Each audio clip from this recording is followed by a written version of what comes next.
In the middle of a blinding snowstorm, a pitch-black wild horse crashes through an old stable door, charging in to save two children on the brink of death. It fears no avalanche, no darkness, only carries a gaze deep and haunting, as if it holds the memory of a soul that's never found peace. And it's this very horse that forces an entire town to confront a truth they buried 10 years ago. Subscribe now for more haunting emotional story films like this one. The wind was screaming through the canyons of Big Timber that night, low, furious, and constant, like a voice angry at the earth itself. Snow howled against the seams of a frayed canvas tarp nailed over the broken window of an old hunting shack clinging to a hillside. The light inside flickered an oil lantern fighting a losing battle against the draft that slithered under every crack and crevice. Shadows danced across the warped wooden walls like restless spirits. Inside the shack, Logan knelt beside a pile of twigs, his hands trembling. He held a lighter so small, it looked swallowed up in his fingers. But the flame kept dying, snuffed out by the wind or his own shaking grip. His knuckles were scraped, one knee bleeding from when he'd slipped earlier on the icy path while dragging Mira back from the outhouse. Mira was curled under a moth-eaten blanket in the far corner, her breath shallow and uneven. Her little body had drawn itself into a trembling ball, her coat still damp from the snow. A faint cough escaped her lips, dry and rattling. She hadn't spoken for hours. The firewood had run out 2 days ago. Logan had scavenged sticks, torn pieces of a busted chair, even the broken handle of a snow shovel. Anything that would burn. He'd found one glove under the bunk and gave it to Mira without a word. His own fingers, blue at the edges, cracked with cold, were trying to coax a spark from kindling, soaked in despair. He glanced at the cot in the corner, the one with the old wool quilt. His mother lay there still as the frost clinging to the inside of the glass. Her skin had taken on a shade he didn't have words for: white, but not the color of snow. White like wax. Logan swallowed hard and crossed the room on his knees, the lighter falling from his numb hand. He reached out slowly, touching her shoulder. She didn't flinch. He leaned closer. Her breath was almost imperceptible, her chest barely rising. "Mom." Her eyes fluttered, then opened slowly. Pale blue, once bright, now clouded like ice over a stream. "Logan." Her voice was a whisper inside a whisper. "Come here." He knelt beside her, gripping her hand. It felt like clutching a dry leaf. "I'm here," he whispered. "I'm right here." She turned her head toward him with effort. Her eyes locked onto his. And for a moment, it was like time slipped backward, like he could see the woman who once danced barefoot in the grass behind the old trailer, who used to sing in the kitchen while frying bacon, who had a laugh that filled entire rooms. "You're so strong," she breathed. "I've always known that." Tears welled up in Logan's eyes, but he blinked them back. He had to. "I need you to remember something." She continued, her breath hitching. "When it gets too hard, when everything feels too dark, walk toward the strange thing. The thing that doesn't make sense. You understand?" He shook his head, confused. "What do you mean?" Her lips barely moved now. "Not everything good. Looks safe." "Mama, promise me." "I promise." Her hand twitched. She opened her mouth to say something else, but no words came. Her eyes stayed open, searching his face for something he didn't know if he had. Then her body went still. The silence that followed wasn't empty. It was deafening. He sat there, frozen, her hand still in his, as the lantern behind him sputtered. Popped once and died. The shack plunged into darkness. From the floor, Mira made a small sound, half whimper, half cough. Logan looked over. The blanket had fallen away from her shoulders. He stood slowly, every joint in his body aching. He walked over, wrapped the blanket tighter around her, then crawled next to her and held her close. He didn't say anything. He didn't know how. The door creaked. At first, Logan thought it was the wind.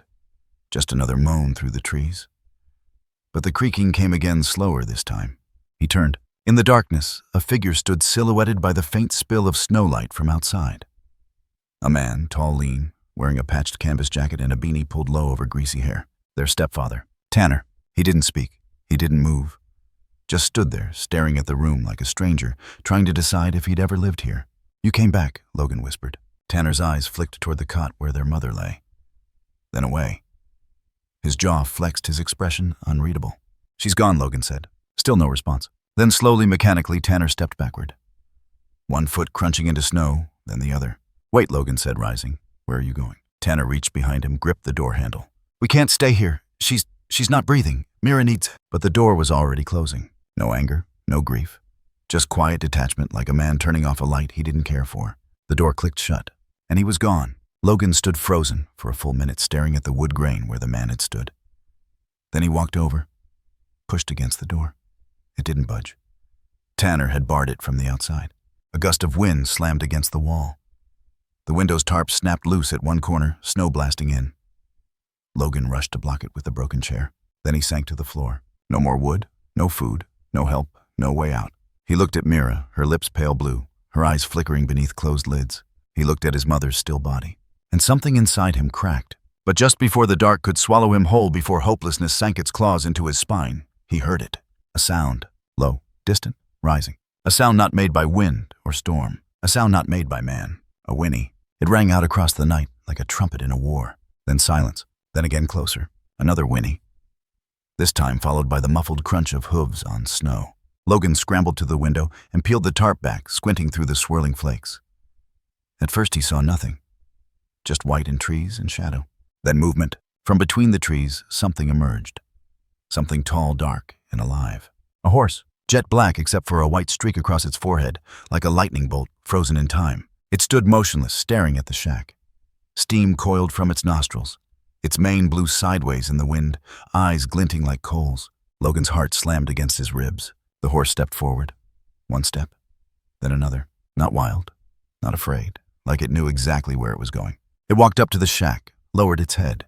Then it struck the door with its hoof, once, twice. Boom, boom, like knocking. Logan stepped back, staring at the door. Mira stirred behind him. Boom! The door shuddered under the impact. The horse was trying to get in. Logan reached for the latch. His fingers trembled. He hesitated, then opened the door. The wind roared in, carrying snow and scent and something else. Something wild and ancient and sharp. The horse didn't flinch. It stared straight at him. And Logan knew. He didn't know how, but he knew this horse hadn't come by accident. It had come for them. Behind him, Mira coughed. Logan turned, lifted her gently into his arms. Her skin was ice. When he looked back, the horse had turned sideways, as if offering its back. Logan stepped forward. The horse didn't move. He hoisted Mira onto its back, then climbed up behind her, cradling her against his chest. The horse turned, began to walk. Slow, steady, into the woods, into the night, into the unknown. Above them, the snow kept falling, erasing every footprint behind. But ahead, there was only forward, only shadow, only hope. The forest was a breath held tight beneath the weight of snow. Pines stood in reverent silence, bowed beneath white blankets so thick they erased every line of color. Somewhere in the distance, a branch cracked with the report of a small rifle, a sound stolen instantly by the wind. Logan's arms tightened around Mira's tiny frame as Shadow moved ahead. The cold was a living thing now. Not just air, not just absence of warmth, but a pressure, a force pushing against lungs, stiffening limbs, trying to stop hearts. And still the horse moved. Shadow wasn't walking through the snow, he was cutting through it. Like a ghost that had learned to carry weight. His hooves barely sunk as deep as they should. It was as if the forest remembered him and gave way. Logan couldn't understand how they had gotten this far, how the shack had disappeared behind them like a dream evaporating in the morning light. How he and Mira were moving through a forest with no trail guided by a horse, with a scar like lightning splitting its forehead. He looked into the snow ahead. His vision pulsed, tunneled. The cold wasn't just in his body now, it was in his thoughts. His breath came in hitches quick and hot against Mira's cheek. She was still breathing, still curled against his chest like a trembling heartbeat. Her face had gone slack with exhaustion, her lips dry and cracked. Logan tucked her chin deeper into his coat and buried his own nose in the wool collar. Ahead, Shadow paused. His ears twitched and his body grew still, not tense, not afraid. Listening. The wind changed. Logan felt it even through his layers, sharp and strange. The kind of change the woods notice first. The kind that carries warning. A low groan rolled through the valley, subtle and far off. A sound you didn't register with your ears, but felt in your ribs. Shadow turned his head slightly, nostrils flaring, the muscles in his neck taut with alertness. Then he moved fast. Logan barely had time to adjust his grip before the horse broke into a canter. Snow splashed high around them, like foam from a storm wave. Every stride was purposeful, ferocious, like Shadow was racing something no one else could see. Then Logan heard it. Not wind, not thunder, a rumble. Low at first, so faint it could be mistaken for imagination. But it grew. Within seconds the sound deepened, widened, consumed the air. Logan turned his head and froze. Behind them, a white wall was forming, no falling. A cornice of snow high up the slope had given way. Logan watched in horror as an avalanche unfurled in silence for a moment that stretched time thin before the roar hit. The sound punched the earth. Trees swayed. The ground itself seemed to shiver. "Go!" Logan rasped, even though Shadow needed no urging. The horse turned slightly downhill, galloping at an angle, navigating slopes and sudden drops like he'd ridden these woods 1,000 times. Each breath Shadow drew expelled clouds of steam into the wind, then vanished like breath on glass. Logan gripped the mane with one hand, Mira with the other. His legs screamed with the effort to stay mounted. Behind them, the avalanche grew louder, closer. Boulders of ice and snow tore through the trees.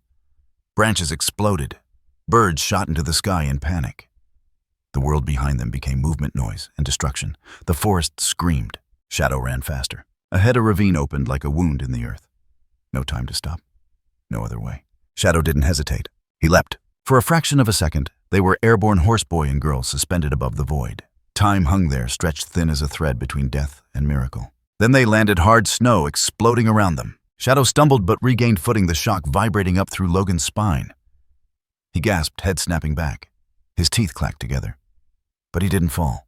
The horse kept running. The avalanche slammed behind them into the ravine snow, tumbling into snow, an enormous crash echoing down the valley. They were clear. Shadow didn't stop. He galloped on another 50 yards, then slowed, then stopped, his whole body trembling from exertion. Logan slid off, nearly falling to his knees. He pulled Mira into his arms again and looked back. White. Nothing but white. The trees were gone. The trail was gone. The ravine was filled, buried under a thick, heavy silence. Mira stirred, her lips parting. A soft exhale fogged his coat. Shadow turned, took one step toward them, and lowered his head. His breath came in long, slow bursts. His eyes, dark, bottomless, locked onto Logan's. Not wild, not confused.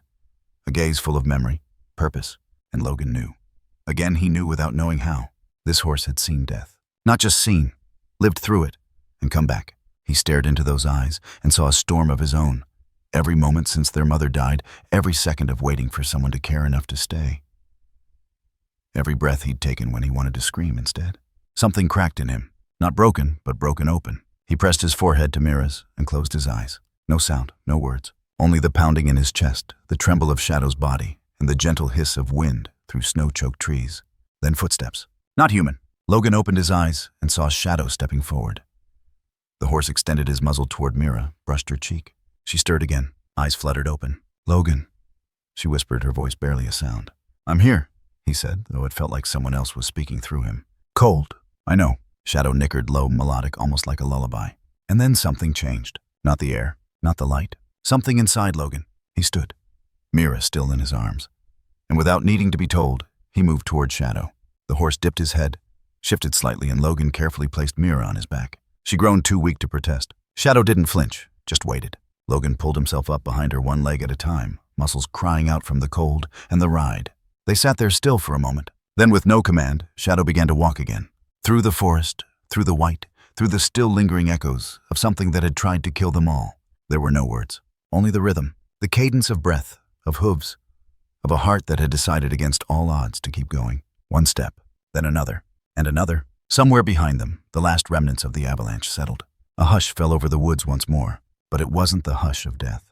It was the hush of something waking up, something ancient, something real. Hope, not the kind that shouted, the kind that whispered, that arrived on 4 legs through snow with eyes that remembered, and a streak of white fire across its brow. The snow had turned blue, not in color, but in feeling, in weight, in silence.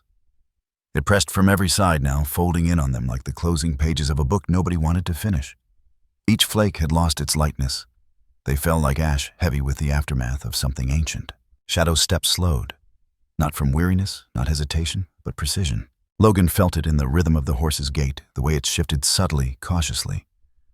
The terrain was changing. Not steep, not treacherous, but remembered. The horse knew this place. Mira's body was limp against his chest, her breath no longer fogging as much. Her lips were dry, rimmed with frost skin drawn tight over her cheekbones like paper stretched too far. Logan had wrapped her tighter in the coat, kept his arms locked around her, murmured things he didn't remember what, just to make her believe he still believed. He didn't, not really, not anymore. They had come too far, too cold, too fast. Hope had gone silent in his chest hours ago. Still he followed, not by choice, but because Shadow gave him no other. The trees began to thin. The crunch of hooves on snow softened, and then faintly at first, he heard it. A creak, like old wood underweight. Shadow had stopped. Logan opened his eyes, fully blinking the haze of snow from his lashes. In front of them, was a path. Narrow, barely discernible beneath the drifts, but present. And at the end of it, mostly hidden behind a haphazard fence and the lean of frostbitten evergreens, sat a cabin. It was small, crooked. One shutter hung loose, swinging slightly with each gust of wind. Smoke drifted from a rusted chimney in a thin line that disappeared almost immediately into the gray sky. But the strangest thing, the one thing that made Logan's pulse flicker again, was that the horse did not hesitate. Shadow stepped forward. The snow here was deeper, more stubborn. But he pushed on each step, deliberate. The kind of movement that said, "I've done this before. I know the weight of this path." Logan couldn't move. His legs had gone numb long ago. Even if he wanted to climb off, he wasn't sure he could. Shadow walked them up to the gate, its hinges sagging under years of wind and neglect. Then he stopped, lowered his head, and struck the wood with his hoof. Once, twice. The sound echoed through the trees like a slow drum. No answer. Shadow struck again, harder this time. And then the door opened. Not the gate. The cabin. The front door creaked inward slowly, as if being pulled open by a memory rather than a hand. She appeared in the doorway like a shadow painted in color. Tall, thin, wrapped in layers of dark wool and denim. Her gray hair was pulled back into a loose braid, wisps escaping to frame her face in the cold air. She held nothing. Wore no gloves, no scarf. Just her. Her eyes were the color of river stones, dull deep, unblinking. They met Logan's immediately, and in that frozen moment, Logan understood one thing with perfect clarity. She had lost someone. Many someones. There was grief behind her eyes that had roots. Grief that had grown moss and vines and taken over the structure of a life from the inside. She said nothing, didn't move. Shadow exhaled once loudly, almost a nudge. Then her gaze drifted slowly to the child cradled in Logan's arms. The frost on Mira's eyelashes, the bluish tint around her mouth, the way her body curved unnaturally to fit the shape of her brother's frame. Something changed in the woman's expression, not softened, not warmed.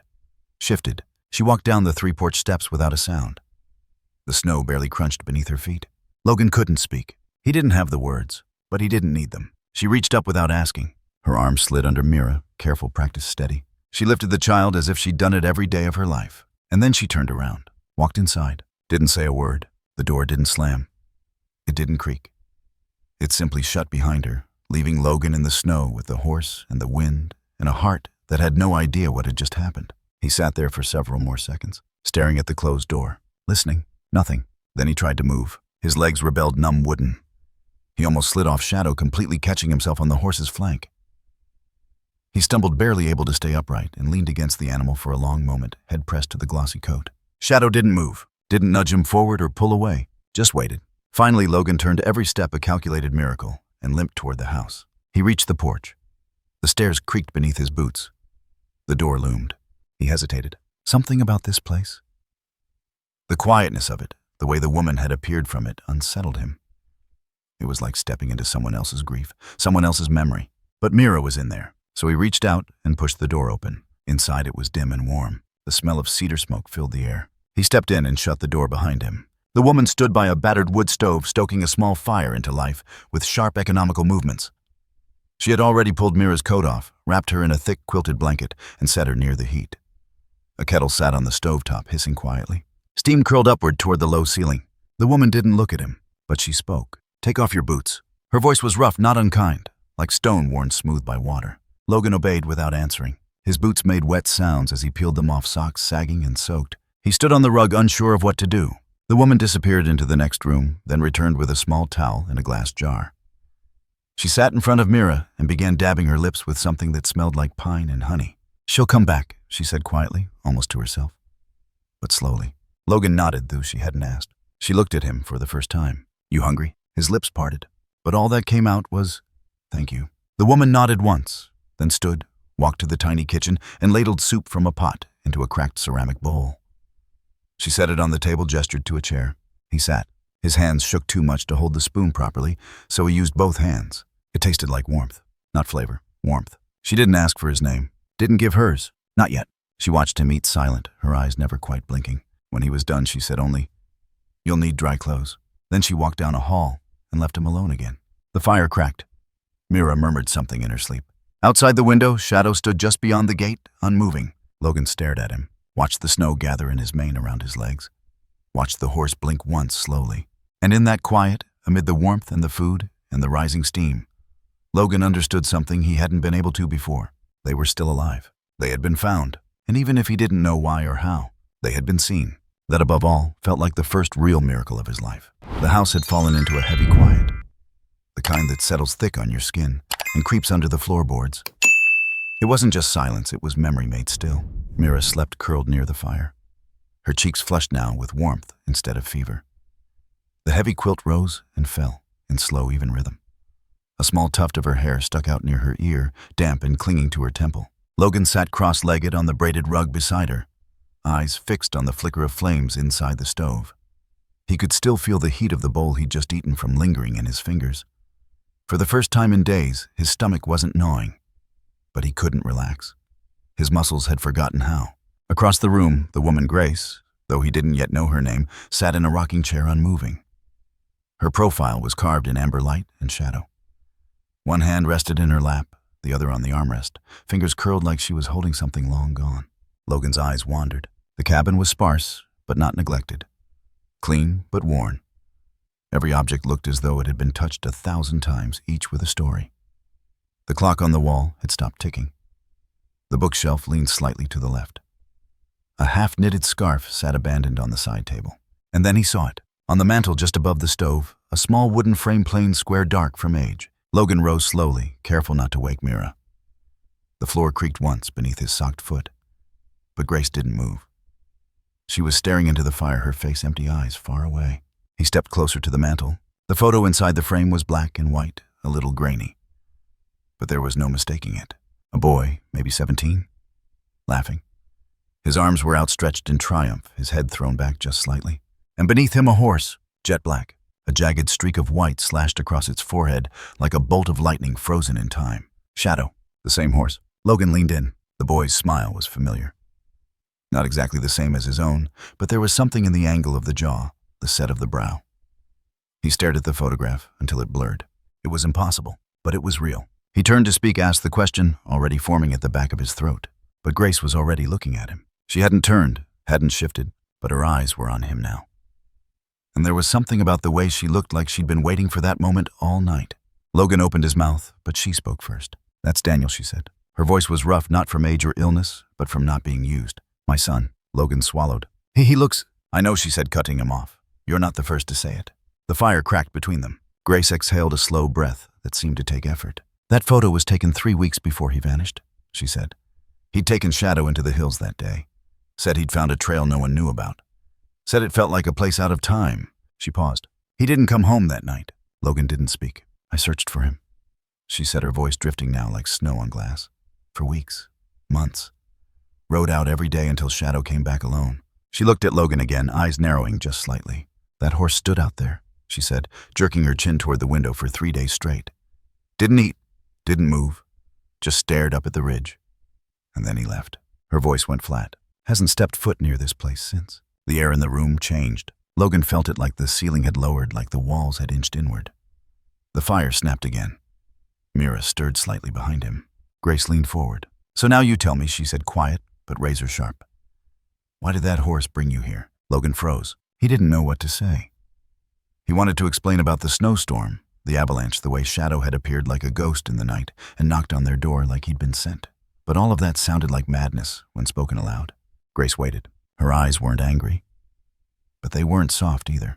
Logan looked at the floor. "I don't know," he said finally. We didn't choose him. He found us." Grace stared at him. He felt her gaze crawling over his face, peeling back whatever layers he had left. When she finally spoke, her voice was so low it almost disappeared into the fire's crackle. "He doesn't do that." Logan looked up. "He doesn't come back," she said. "Not for anyone. Not for me." Silence again. Outside the window, wind pressed against the glass like a question. Logan stepped aside, eyes drifting toward the door. He moved to the window, slowly lifting the curtain with one finger. Shadow stood in the snow exactly where they'd left him. His body was still, his head lifted, and he was looking straight up. The sky above had begun to clear. The snow had slowed now, falling in wide, slow spirals. Through the breaks in the clouds, stars appeared cold and sharp. But Shadow wasn't watching the stars. His gaze was fixed on something further, something that couldn't be seen.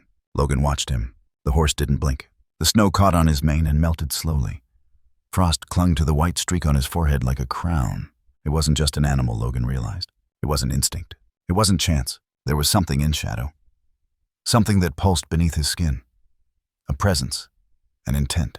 Shadow lowered his head slightly and blinked just once, like he knew, like he remembered. Logan turned away from the window, breath caught in his throat. Grace hadn't moved, but she was watching him. Logan looked back at the photo on the mantel.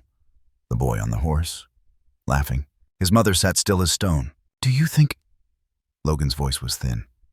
"Do you think maybe he's still out there?" Grace's jaw twitched. She didn't answer. Logan took a step forward. "Maybe Shadow came back because it's time." Grace rose abruptly. The chair rocked back slightly behind her. She didn't notice. She walked to the window, pulling back the curtain with more force than necessary. She stared at the horse, the night, then let the curtain fall. "I stopped hoping a long time ago," she said. Logan wanted to ask what had happened, what she believed or didn't about her son, about Shadow, about the woods beyond the ridge. But he didn't, because he knew that voice, the one that stopped hoping. He'd heard it in his mother's chest when she held Mira that last night. In the quiet, after every phone call to a hospital that didn't call back. Hope didn't scream when it died. It whispered. Grace turned away from the window and returned to her chair. "I'll make more soup in the morning," she said, and picked up the half-knitted scarf from the table, hands trembling as she slid the needles back into place. The firelight shimmered against the photo on the mantel. Outside, Shadow didn't move. Snow continued to fall on his back, and somewhere beyond the mountains, beyond the reach of voice or memory, something stirred. Morning never truly arrived in the mountains, not the kind people in towns knew, with wide-open skies and cheerful sunlight. Here dawn crept in like a secret. The snowlight shifted from blue to gray. The fire inside the cabin was still alive, though tired, glowing faintly through a bed of coals. Mira stirred under the quilt. Her eyes fluttered, then opened halfway. She stared at the ceiling with a kind of detached awareness, like her mind had not yet rejoined her body. Logan was already awake, sitting against the far wall, legs tucked beneath him, arms folded tightly across his chest. He'd been watching the window for over an hour. The frost on the glass looked like veins. Outside, Shadow stood exactly where he'd stood all night.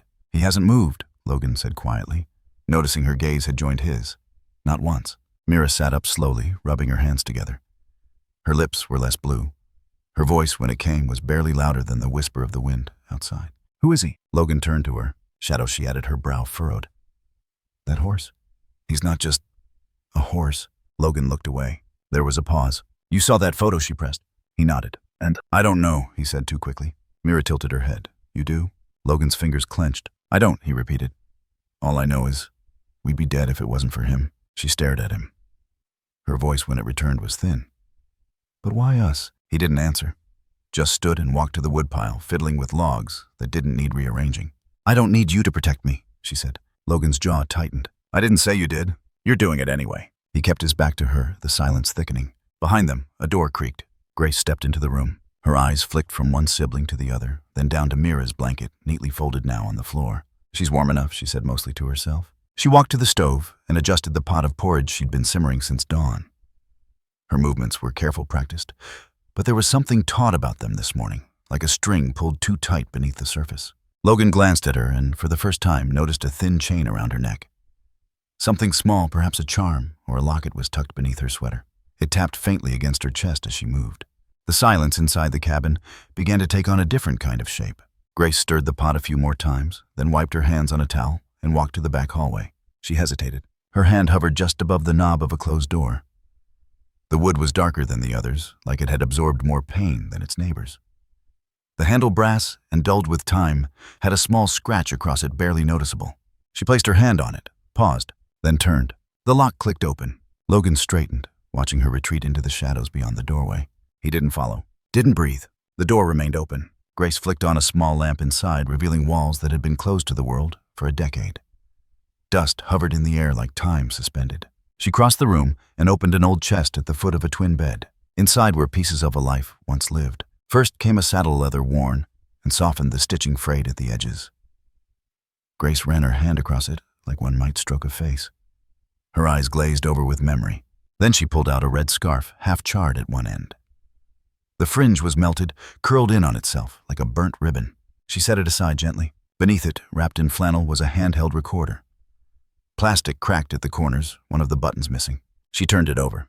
The label on the back, written in black marker, read, "Daniel, April Trail Run." Grace sat on the edge of the bed, the scarf in her lap, and stared at the recorder as if it might speak on its own. Her thumb hovered over the play button. Then she pressed it. Static, then wind, then hoofbeats, then faintly laughter. "And if you're hearing this, it means I didn't get buried by a tree, so that's good." A young man's voice, warm, sarcastic, confident. Grace closed her eyes. The recording continued. I swear this horse is nuts. We just found a canyon I've never seen before. Shadow nearly ran me off the edge trying to get down it. I think he's part mountain goat. I'll try to leave a marker if I... The recording cut. A sharp pop. Then silence. Grace exhaled like she'd been holding her breath for 10 years. Her hand dropped the device, still humming quietly in her palm. From outside, a sudden clear piercing. Shadow. The sound sliced through the cabin like a blade. Grace froze. Her hand trembled. The scarf slid from her lap. She set the recorder down and stood slowly walking back to the front room. Logan and Mira were watching her. Is he always that loud? Mira asked. Grace didn't answer. She walked straight to the window and parted the curtain. Shadow stood in the exact same spot. His head was lifted. His eyes fixed not on the house, but on the tree line beyond. The sound he'd made was not ordinary, not bored or restless. It had carried something different, something primal. Grace's lips parted slightly. She backed away from the window, her breathing unsteady. Logan stood. What's wrong? But Grace didn't look at him. She sat down heavily in the rocking chair and gripped the armrests like they were the only things anchoring her to this world. Her eyes welled but didn't fall. The he echoed again, softer now, almost like a cry. Shadow's cry. And Grace couldn't move. She remembered. She remembered that sound. That exact sound. 10 years ago, on a different morning before the clouds swallowed the ridge and before her son disappeared into the silence. Shadow had cried out like that.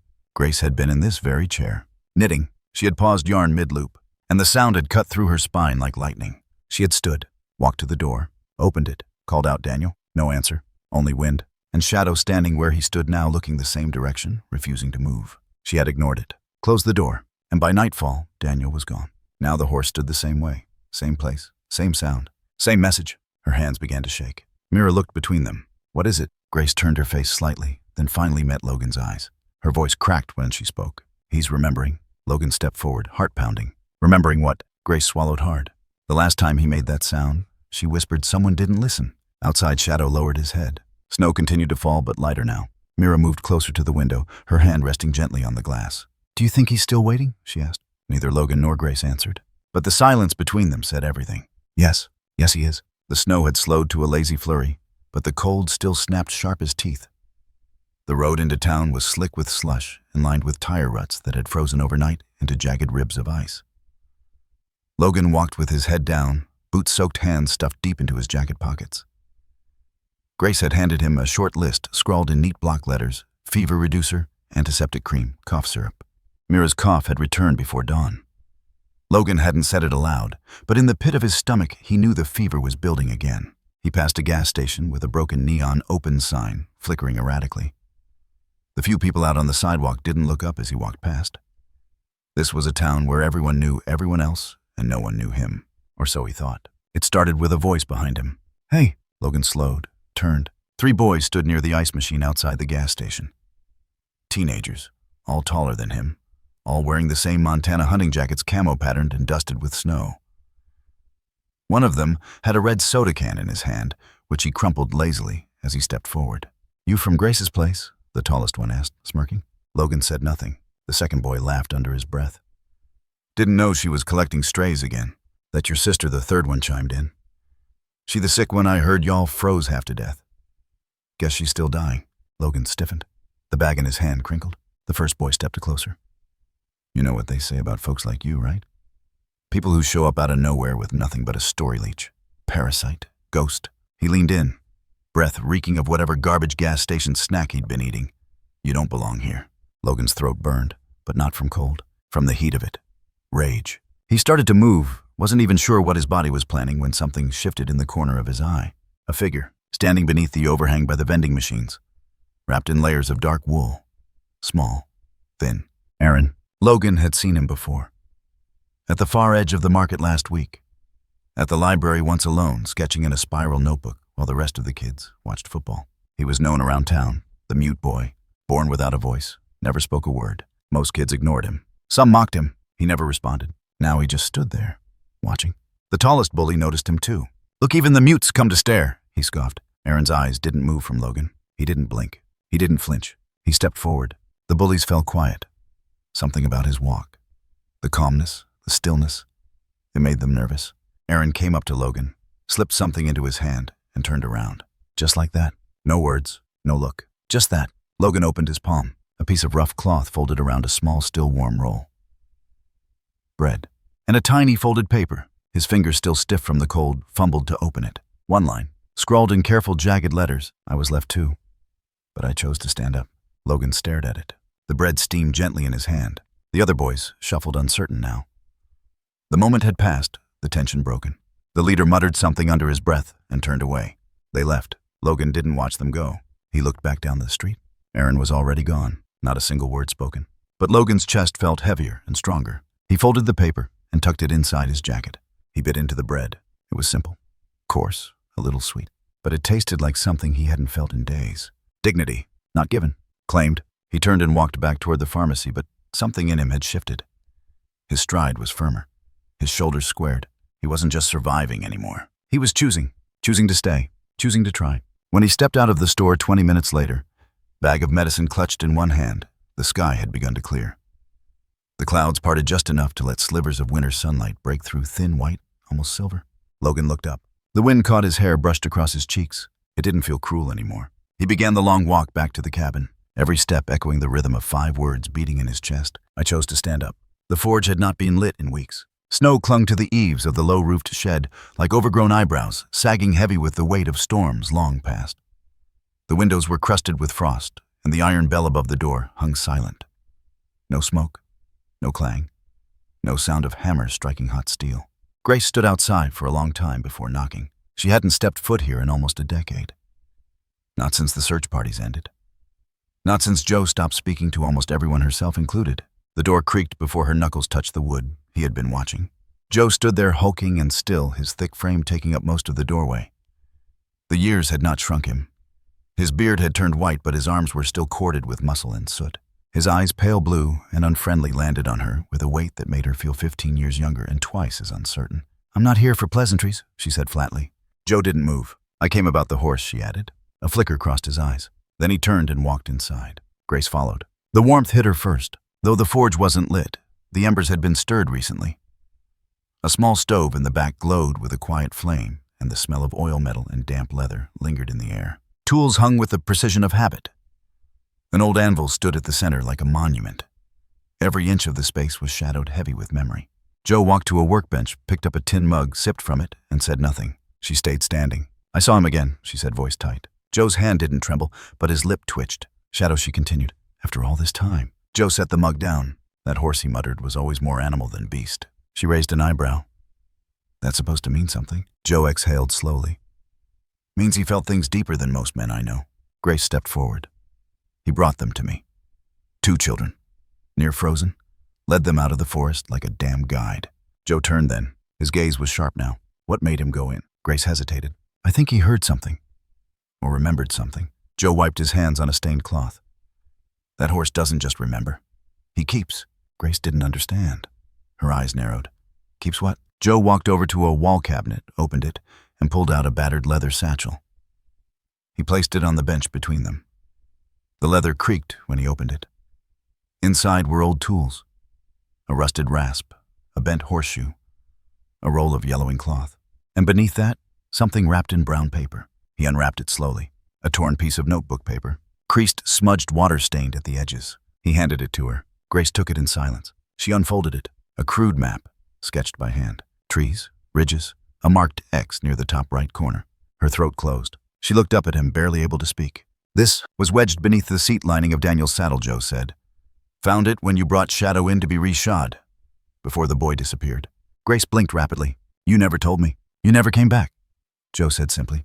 Silence. Grace studied the paper again. The lines were rushed. The handwriting unmistakably Daniel's. But the X, it wasn't random. It was chosen. "Did he go looking for something?" Joe shook his head. "No. He went to leave something." Grace looked at him sharply. "What?" Joe reached behind the bench and pulled out an old hoof pick, wiped the handle with his thumb, and set it down carefully. "I asked him that," once he murmured. "Said he'd found a spot he wanted to show you. Said he was carving something into a tree." "Why?" He wouldn't say. Just that it wasn't finished yet. Grace's hands tightened around the paper. She remembered now, the weeks before he vanished. He'd grown quieter, yes, but not withdrawn. There had been a calmness in him, a certainty. Like he was working through something personal. A decision. "I thought he was sneaking off to drink," she said aloud. "Or worse." Joe nodded. "We always think the worst when we're afraid." Grace folded the paper carefully. He went north, she said softly. That's what this shows. Joe pointed to the top ridge. That's Cutter's Hollow, 2 miles beyond where they stopped searching. They said the weather made it impossible, she whispered. Joe looked her dead in the eyes. They said a lot of things. She met his gaze. I thought you blamed me. Joe's jaw clenched. I did. A beat. And now, he didn't blink. I blamed the silence. Grace exhaled, slow and heavy. Joe took a step closer. You want to know why that horse came back? He asked. She looked at him. It wasn't for the boy, he said. Not just him. She didn't understand. It was for you.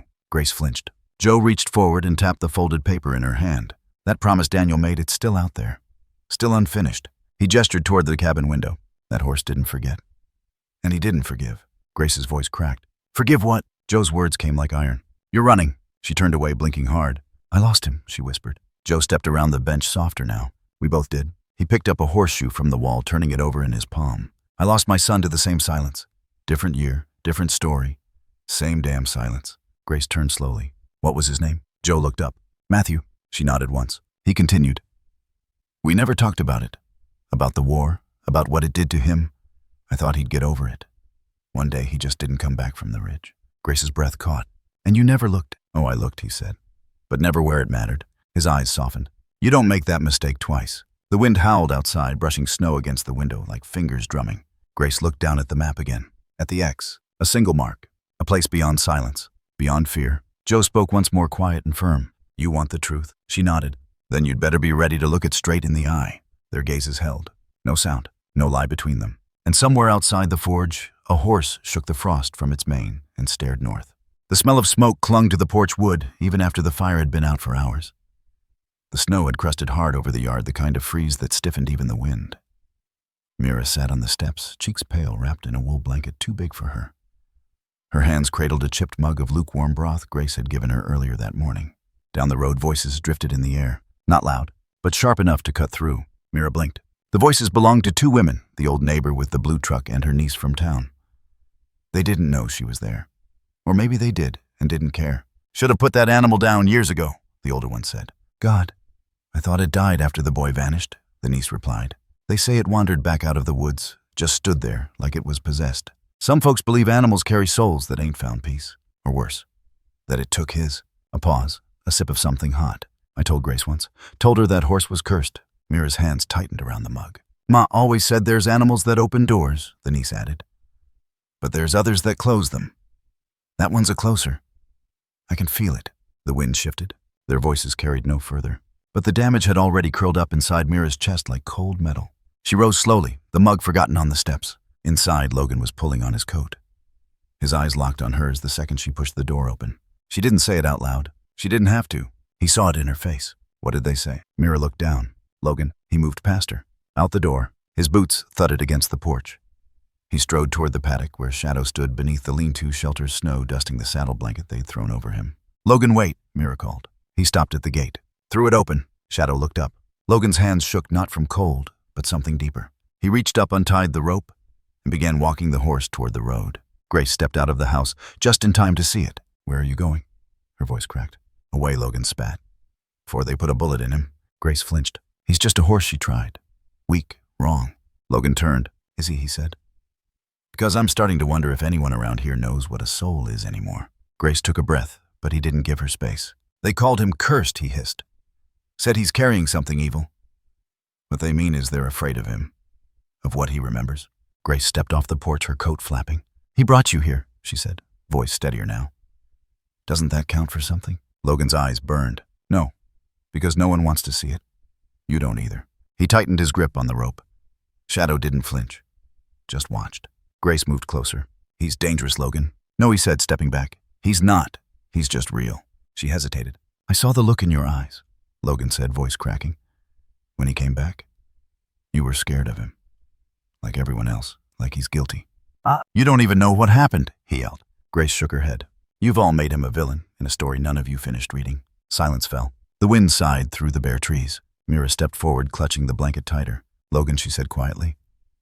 Let's not leave like this. But he wasn't listening. He turned back to Grace. Why'd he come back? He demanded. Grace didn't answer. Tell me. I don't know, she whispered. You do, he said. His voice dropped. You just don't want to. She stepped forward again, then stopped. He saw it, the trembling in her hand, the fear curling in her fingers. Her gaze flicked to Shadow just for a second. It was enough. He pointed to it. There, he said. That. You still think he did something, don't you? Grace didn't speak. Tell me, Logan said again, quieter now. Why is everyone so sure he is the one to blame? The weight of it was unbearable. Shadow stood still, head low, breath steaming in slow plumes. Grace took one more step, then collapsed onto the porch chair like the weight of 10 years had just snapped her spine. Her hands gripped the armrests, then relaxed. Her right hand reached out, slowly, cautiously, towards Shadow. The horse didn't move. Not a breath, not a twitch. Her fingers brushed the white blaze on his forehead. She froze. The hair was warm beneath her skin. Coarse, real. Shadow blinked, lowered his head just slightly. Grace let her palm rest there. For the first time, her voice came in a whisper. You still remember him? Shadow's ears twitched. Grace closed her eyes. Her other hand reached up and joined the first. She pressed her forehead against his mane. Her shoulders began to shake. Not violently, just enough to know the dam was cracking. And Shadow stood still, bearing the weight. Mira lowered her eyes. Logan's hands dropped the rope. It slid through his fingers and fell softly to the snow. No one said anything for a long time. The wind picked up again, carried the last of the voices down the mountain out of earshot, leaving behind only the sound of breath and the slow, steady beat of an animal's heart. The snow had thickened by the time they reached the base of the trail, soft and white, but deceptive in its silence. The kind of snow that blanketed memories instead of footprints. The kind of snow that buried answers. Shadow moved with a certainty none of them possessed. His hooves pressed into the frost-hardened earth as if tracing echoes only he could hear. Grace sat behind Logan, arms stiff around his waist. Her jaw locked in place, her breath short. Mira clung to her mother's old scarf, riding behind them on a second mount, borrowed from Joe, smaller and slower. The woods swallowed them. The trail narrowed. Pines leaned over like old sentinels, holding secrets in their roots. Every few steps, Shadow would stop. His ears would twitch, his head would lift. Then he would move again. Logan didn't speak. Neither did Grace. The silence wasn't empty. It was full, pressurized, ticking. They crossed a shallow creek, frozen into jagged teeth. The water below ran thin and red with clay. There was no wildlife. No sound. Only the snow falling in rhythmic sighs. After another half-mile, Shadow paused. He turned his head, then veered off the trail. Logan didn't question it. They followed as he wove through thickets and deadfall around a boulder covered in moss and lichen until the trees suddenly opened up. And there it was. A clearing. Grace recognized it before her body did. Her stomach dropped. Her throat went tight. The wind shifted. Mira dismounted first. She moved slowly toward the center, brushing snow aside with her glove. Her fingers hit something. She dug gently, pulled out a helmet. Not military, not store-bought. Handmade. Hammered iron small enough for a teenage head. It was dented, cracked along one side, a smear of rust like dried blood. Logan came beside her. Near the helmet was a rock scorched black like it had been struck by lightning. He brushed more snow aside. A horseshoe, old, twisted, and not just any horseshoe. Logan turned it over. One of the nail holes was misaligned. Joe said Daniel's last shoeing had a crooked nail, he whispered. Shadow lowered his head and sniffed the iron. He did not recoil. He knew it. Grace slid off the saddle. Her legs nearly buckled, but she stepped forward, slow, each breath shallow. The trees loomed tighter here, like they were holding in a breath of their own. She knelt near the helmet. Her hand trembled as she picked it up. Then she froze, not from cold, but because something on the ground near the base of the cliff glinted. Not metal, something else. She crawled forward on her knees, the snow biting into her skin through denim. Her hand reached out and closed around a leather cord. She pulled gently, and there, tangled in roots and half-frozen moss, a necklace. Her necklace, the one she'd given Daniel on his 16th birthday. A silver ring strung on a cord. An old miner's ring, a family keepsake. She pressed it to her lips, then dropped it. Beside it lay a bundle of fabric barely held together by buttons and decaying thread. She recognized the pattern, blue and brown plaid. Daniel's overshirt, and wedged in the folds, a book, waterlogged, soft as pulp. The spine had collapsed. Pages stuck together like melted leaves. But it was there, his handwriting. Her fingers peeled back the first legible sheet. The ink had bled, but a few words still stood. Mama said to stay out of the land deal. Said it wasn't our fight. The next page torn. Then, but they're lying. I saw the trucks. They're clearing past the ridge. They said it's just logging, but I found drills. Maps, core samples. The ink blurred. Another page. They saw me. Silence. Then, I told Shadow to run. To remember the way. In case I didn't make it back. Grace's mouth dropped open. Her hands shook violently now. She flipped more pages. Most were illegible. Until, if anyone finds this, please don't blame him. Her breath hitched. Then the final line scratched in jagged letters across the bottom margin of a page half torn. I couldn't stay quiet. I saw what they did. Logan knelt beside her, reading over her shoulder. His lips parted. He knew. Grace looked at him, tears falling now. He tried to tell us. They both turned to Shadow. The horse stood still, but his ears twitched. He stepped forward, placed his muzzle on the shirt, then raised his head to the cliff face, a black wall of stone. Silent. Mira pointed to a patch of earth near the base. Something had been burned there, long ago. Charred logs, ash, a half-melted metal flask. Evidence, not of an accident, but of a cover-up. Grace rose to her feet. I told him to stay quiet, she whispered. Logan looked up. You didn't know. But I did, she said. Not the details. But I knew something was wrong. Her hand clenched. I didn't want trouble. I wanted him safe. I thought silence was protection. Shadow exhaled sharply. The sound echoed off the stone like a ghost. Grace walked to him. She placed the necklace in his saddle pouch. You kept your promise, she said softly. Shadow blinked. She stroked his mane, then turned to the others. We bring this back, she said. All of it. What if they still try to hide it? Logan asked. Then they'll have to do it in daylight, she replied. They packed the remains carefully. The journal, the shoe, the ring, even the scorched shirt. Then mounted again. And as Shadow turned, guiding them back the way they came, snow began to fall again. But this time it did not feel like burial. It felt like revelation. The morning sky above Big Timber was pale and raw.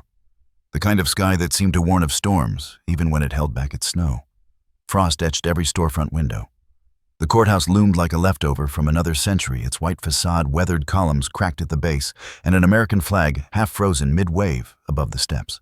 Grace stood in front of it. In her gloved hand, she held Daniel's journal. In the other, a folder of photocopies, maps, photos, pages of documentation they had assembled all night in silence.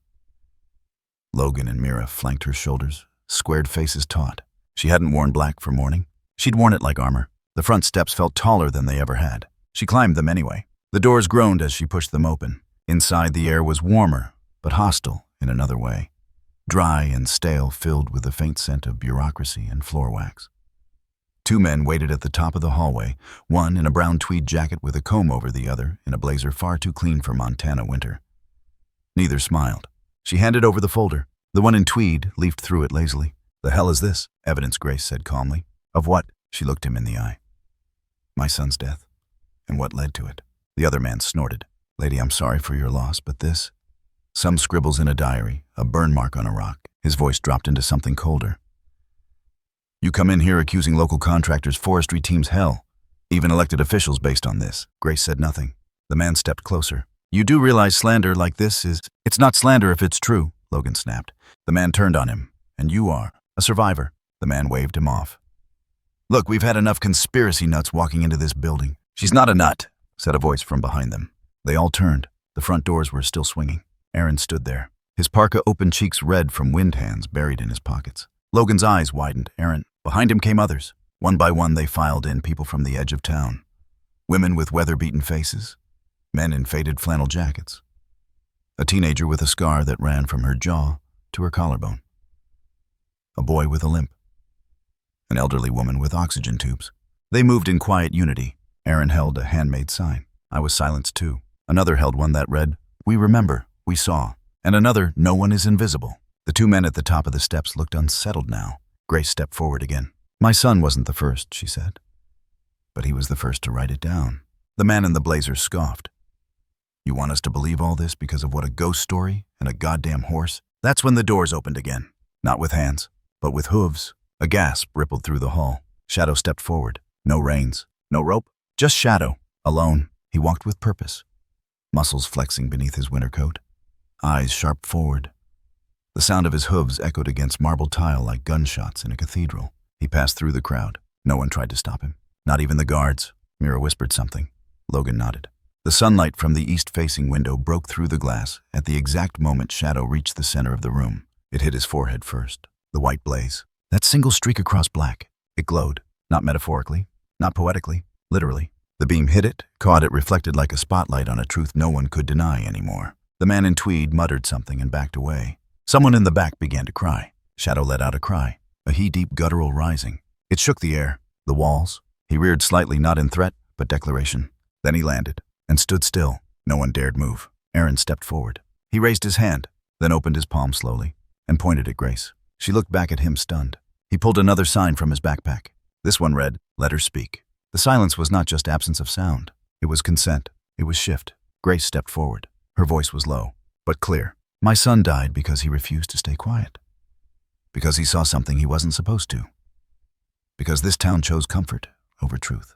She looked around, at the crowd, at Shadow, at the men, and now his horse, his last witness, is the only one with the courage to come back. No one laughed. No one sneered. For the first time in over a decade, they listened. Grace placed the journal on the table between her and the officials. Shadow stepped back, his eyes steady, his breathing slow.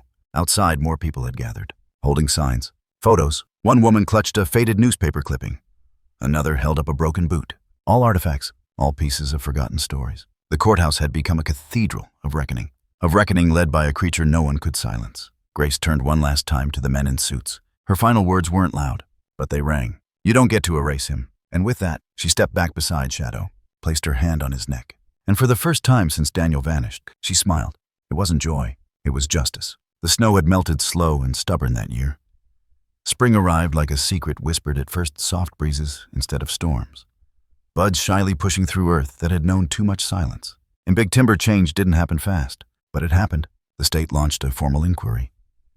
The files that had gathered dust in locked drawers were forced open. Names once untouchable were printed in the papers.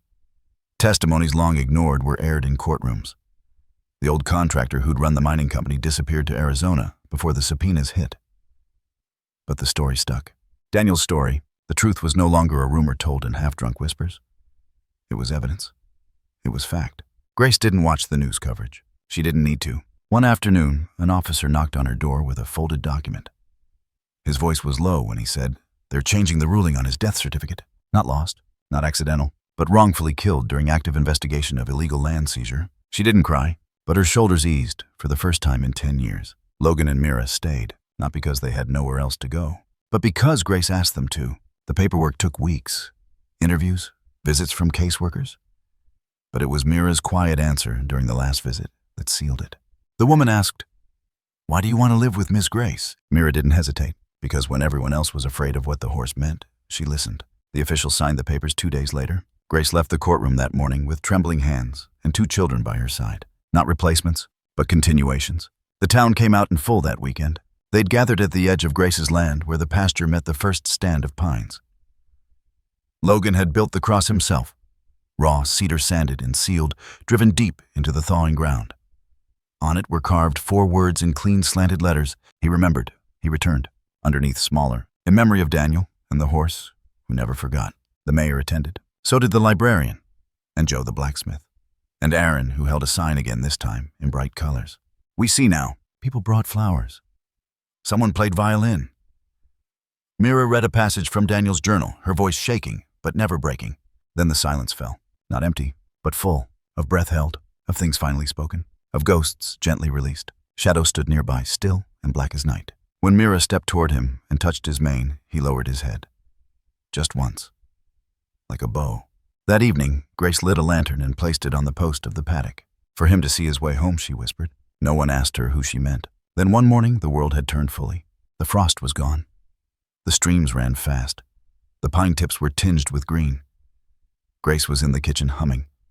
Mira still asleep upstairs. Logan stepped out to feed Shadow. He opened the barn door. Stopped. The stall was empty. No noise. No shifting hooves. No flick of tail. No breath against his shoulder. The blanket still hung over the rail. The brush still lay in its usual place, but Shadow was gone. Logan walked the field 3 times. Checked the gate. The edge of the woods. Nothing. No broken fence. No hoofprints. No sound. Just gone. He stood there for a long time, heart drumming like it had back in the snowstorm, but softer now. Not panic. A kind of ache. A kind of understanding. He turned toward the house. Mira was already there, standing in the doorway. She didn't ask. He didn't explain. She looked past him toward the forest, then whispered. He finished what he came for. Logan nodded. They stood together in the golden hush of morning. Then Mira pointed to the edge of the tree line, where the ground was still patchy with snow. There near a crooked birch trunk, one hoofprint, just one, pressed into the wet melt. Not fresh, but not yet gone. And just beyond it, between the branches, a flicker, a movement, something white, small, like a firefly caught in daylight. They both stared, but it was already slipping away. Deeper into the woods. Logan took a step forward. Mira caught his arm. "No," she said. "Let him go." So he did. They stood in silence again, letting the wind do what it does best, carry things that need to leave. In the distance, the bell at town hall rang the hour, and above them, birds sang. Not loud, but sure, as if they had always known this would be the ending. Or maybe the beginning.